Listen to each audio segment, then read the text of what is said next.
Bonjour à tous, on se retrouve dans ce nouveau chapitre pour 3 minutes pour apprendre et on va voir la séparation de fréquences. Alors la séparation de fréquences, qu'est-ce que c'est? C'est une technique qui va vous permettre de séparer la texture de la peau de la couleur de la peau. En d'autres termes, vous allez pouvoir travailler sur la texture indépendamment du travail sur la couleur. On va voir ça tout de suite. On reprend la photo qu'on avait déjà attaquée depuis le premier chapitre, donc Charlotte, et on a déjà travaillé sur le clean, donc avec l'outil correcteur, on a pu enlever les différentes imperfections de la peau, comme on peut voir ici. Ensuite, on a fait un local dodge and burn pour enlever les différentes taches qu'on trouvait sur la peau. Voilà. Et maintenant, on va s'attaquer à la séparation de fréquences. Comme je vous disais, la séparation de fréquences va vous permettre de séparer la texture de la couleur. Et pour ce faire, vous en êtes tous là, normalement, on va commencer par faire un CTRL-ALT-SHIFT-E. Donc on va aplatir tous les éléments qu'on a déjà fait pour créer un nouveau calque. Ce nouveau calque, on va le dupliquer. Voilà. Celui-là, on va le renommer couleur. Voilà. Celui du dessus, on va le nommer texture.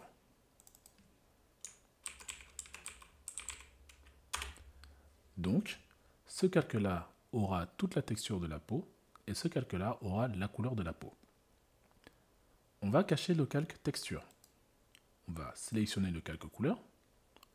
On va aller dans filtre, flou, flou gaussien. Vous voyez que notre image devient complètement floue. C'est normal. La valeur qu'on va choisir, le rayon, je vous conseille de mettre entre 5 et 8, suivant votre image bien entendu, de sorte que le flou commence à recouvrir un peu toute la texture de la peau, qu'on commence à ne plus bien discerner les différents contours de l'œil. Alors, il ne faut pas aller ici, c'est complètement flou. 9, je trouve que c'est un peu trop flou, donc moi, je vais me mettre à peu près à 8, voilà, c'est pas mal. On fait OK. Ensuite, on fait réapparaître le calque de texture. On le sélectionne. On fait Image. Appliquer une image. Dans les calques, on va aller choisir son calque qui s'appelle Couleur. Couche, on laisse RVB. Opération, vous choisissez Soustraction. Et dans Échelle, vous mettez 2 et Décalage, 128. C'est la valeur du décalage. Soustraction, 2, 128. Vous faites OK. Et maintenant, dans le masque de fusion, vous allez vous changer normal pour le mettre en lumière linéaire. Voilà. Vous prenez vos deux masques, texture et couleur, vos deux calques, pardon. CTRL-G pour les grouper. Et on va le nommer FS pour Frequency Separation en anglais. Séparation de fréquence. On aurait pu le mettre en français. Là, si vous cachez maintenant votre dossier FS, vous voyez que ça ne fait absolument aucune différence. En effet, puisqu'en fait, on a simplement séparé la couleur de la texture, mais l'image, on n'y a pas touché. Donc, les deux calques ensemble, ça vous donne cette image-là. Si vous cachez par exemple le calque couleur, vous voyez que on dirait que il y a un sharp énorme. C'est normal, parce que là, on ne voit plus que la texture. Et si vous cachez votre calque de texture, l'image elle est toute floue, parce qu'on ne voit que la couleur, et on a caché la texture. Maintenant, qu'est-ce qu'on fait avec ça? On peut aller sur le calque texture. Moi, je vous conseille de dupliquer le calque texture. Vous allez entre les deux calques, c'est-à-dire texture copie et texture, vous appuyez sur Alt de façon à faire apparaître cette petite flèche. Du coup, vous allez hop, clipper votre calque texture copie 2 avec le calque texture. Pourquoi je fais ça? Ça me permet en fait de préserver mon calque texture d'origine et toutes les couches que je vais faire par-dessus vont s'appliquer indépendamment du calque d'origine. Donc je pourrais revenir, supprimer certaines couches pour les refaire si jamais j'ai raté certaines choses. Et bien sûr, le calque texture copie, on ne le met plus en lumière linéaire, mais on le met en normal. Voilà, on est revenu à notre point d'origine. En étant sur ce calque de copie, texture copie, je vais prendre l'outil tampon. Voilà. Je vais zoomer dans mon image, je vais regarder où est-ce que je pourrais enlever des imperfections encore. Alors, le flux, moi je varie un peu le flux, des fois je suis à 100%. Généralement, quand on travaille sur des valeurs assez basses, ça risque de nous faire quelque chose de très flou. Par exemple, je vais vous faire un exemple. Si je mets à 2% au niveau du flux, que je sélectionne cette zone ici et que je peins là, vous voyez, on ne voit pas grand chose. Il va falloir s'y prendre plusieurs fois pour que ça fasse une différence. D'accord? Donc généralement, suivant les zones que vous avez à peindre, vous pouvez monter. Admettons, je mets à 50% et j'ai envie d'un peu d'estomper le dessous des yeux. Pour ce faire, pareil, avec la touche Alt, donc j'ai pris mon outil tampon. J'ai bien fait attention que l'échantillonnage soit calque actif, ici. Donc ça va jouer que sur ce calque-là. J'appuie sur Alt, je clique sur une zone qui est propre et je peins sur la zone que je veux remplacer. Voilà. Je refais la même chose. Hop. Voilà. Je baisse un peu la taille de mon pinceau et j'applique ici. Je regarde s'il y a un autre endroit qui pourrait me nécessiter. Là, par exemple, au-dessus de l'œil. Voilà. Ici aussi, une petite zone. Je prends par exemple là. Et s'il veut bien le prendre, voilà, j'applique doucement. Là, par petits points. Tac. OK. Ici, il y a un petit bouton. Hop. Là, pareil ici. Pareil ici. Voilà. Ce petit point là, pourquoi pas. Ici aussi. Là.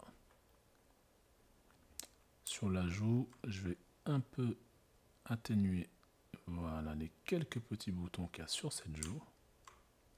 Voilà, comme ça. On dézoome. On regarde avant, après. Voilà, vous voyez, nettement mieux. Est-ce qu'on a besoin ailleurs? Il ne me semble pas. Ailleurs, c'est plutôt pas mal. On va laisser des petites imperfections comme ça donne un peu de relief au corps. Donc là, on a fini pour les textures. Donc vous pouvez remarquer que la texture a changé ici, mais pas la couleur qu'il y avait à l'origine. C'est pour ça qu'on fait la séparation de fréquences. Donc maintenant, si je veux attaquer maintenant les couleurs, c'est-à-dire ici, c'est un peu sombre par rapport à ce qu'il y a autour. Là, je vais aller normalement sur mon calque couleur. Mais je vous conseille quelque chose d'autre. Regardez. Créez un nouveau masque qui va aller entre couleur et texture. Ok? Vous prenez votre outil pinceau. Le flux, vous le mettez à 2%. Dézoomez un peu votre image. Cachez le calque des textures. Du coup, ça cache tous les calques qui sont clippés avec. Et là, on va peindre seulement sur le calque 1. L'outil pinceau, il est toujours sélectionné. Flux à 2%. Et ce que je vais faire, c'est que je vais matcher, blender un peu plus les couleurs. Donc là, par exemple, on a une couleur qui est plutôt claire ici. Et là, c'est plus foncé. Je vais Alt, prendre la couleur qui est ici. Avant ça, d'ailleurs, je vous conseille de vérifier en prenant votre outil pipette, si je le trouve ici, de vérifier que vous êtes bien sur une moyenne de 5 x 5, c'est-à-dire qu'il va prendre 5 pixels autour de l'endroit où vous venez de cliquer. Si vous prenez échantillon ponctuel, il ne prendra que le pixel, la couleur du pixel sur lequel vous avez cliqué, et ainsi de suite. 3, il en prendra 3, 5, il en prendra 5, 11, etc. etc. Là, pour ce travail-là, je vous conseille d'être à 5. Une fois que ça c'est fait, retournez sur votre pinceau, prenez la couleur que vous souhaitez, et vous allez peindre au niveau de la transition avec l'autre couleur. Ok, vous faites ça des deux côtés, par exemple ici. Là, on voit que c'est un peu plus foncé. Vous voyez bien, si je prends le pinceau, hop, vous voyez la différence avec la pipette. Donc je prends où c'est un peu plus foncé, et pareil, je peins où c'est un peu plus clair. Je reprends où c'était un peu plus clair, et je peins là où c'était un peu plus foncé. Et ainsi de suite. Je fais ça un peu partout. ça va me permettre de mélanger un peu plus les couleurs. Et pareil, vous allez voir le résultat dans quelques minutes. Ça n'aura plus rien à voir. Sous les yeux, je fais de la même façon. Je prends au niveau du nez. Là, je peux zoomer un peu plus pour travailler un peu plus avec un peu plus de précision. Hop. Sous les yeux, elle avait un peu de cerne. Le maquillage avait été léger. Hop. Là, il y a du rouge, par exemple. Je blende. Voilà.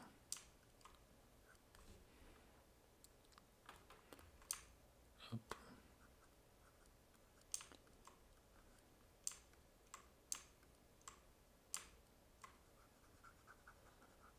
Voilà. Là, on va peindre un peu plus ici. Là, il y a du rouge, alors que ça ne devrait pas trop. On va un peu mélanger les couleurs pour faire des transitions plus douces. Pareil ici, autour de la bouche. Hop. Voilà, on dézoome un peu. Il ne faut pas totalement changer la couleur, il faut que ça reste logique en fait. Le tout, c'est de faire des transitions plus douces entre les différentes couleurs, les différentes zones de couleurs. Voilà. Comme ça.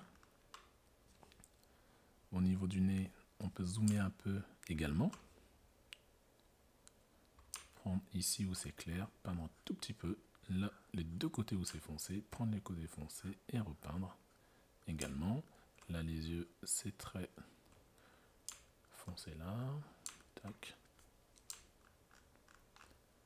D'accord. Et je fais pareil au niveau des jambes, même s'il n'y a pas énormément besoin.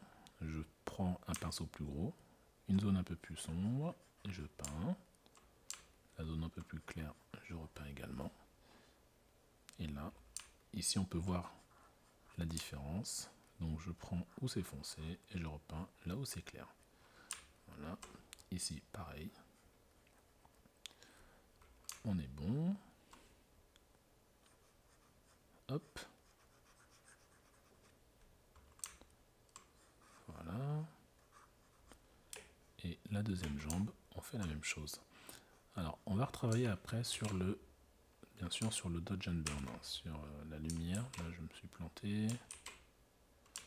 Bon, hop, voilà. Voilà, on fait cette jambe là aussi. Ok, on est plutôt bon. Si on regarde ce qu'on vient de faire, vous voyez la différence. Et là, on va remettre le calque de texture. Et regardez au niveau du visage comment tout est plus doux maintenant. Ça c'est avant, ça c'est après. Beaucoup plus doux. Une fois qu'on a fait ça, on va faire une dernière chose. On va prendre le calque ce coup-ci qui s'appelle couleur. On va prendre l'outil lasso. Hop. Et l'outil lasso, on va encore une fois mélanger un peu les couleurs pour faire des transitions un peu plus douces. On sélectionne une zone, par exemple ici la zone au niveau de la jambe. Je vais dans filtre, flou, flou gaussien, et je mets la même valeur que j'avais pris déjà pour la couleur. J'étais à 8. OK. Et je fais ça un peu partout où j'ai besoin d'aplatir un peu les transitions. Je peux faire filtre, flou et de nouveau flou gaussien, ou alors directement Alt, CTRL F, sachant que je ne change pas les paramètres. Pareil au niveau du front. Hop, Alt, CTRL F. Un petit coup sur l'épaule. Alt, CTRL F. Au niveau de la joue ici. Hop. Je vais zoomer, je vais faire sous les yeux. Je ne m'approche pas trop de la pupille. Je fais vraiment au niveau des cernes. Voilà. Et j'aime bien faire aussi autour de la bouche. Voilà. Et ensuite, je vais refaire un petit coup là. On est bon. Et une fois que j'ai fini, je peux faire un petit... Là, c'est bon. Je peux faire un CTRL D pour tout désélectionner. Et là, on est bon. On a fini avec la séparation de fréquences. Si on regarde le avant-après, avant la séparation de fréquence, après la séparation de fréquence. Voilà, rendez-vous au prochain chapitre pour attaquer l'Audogene Burn.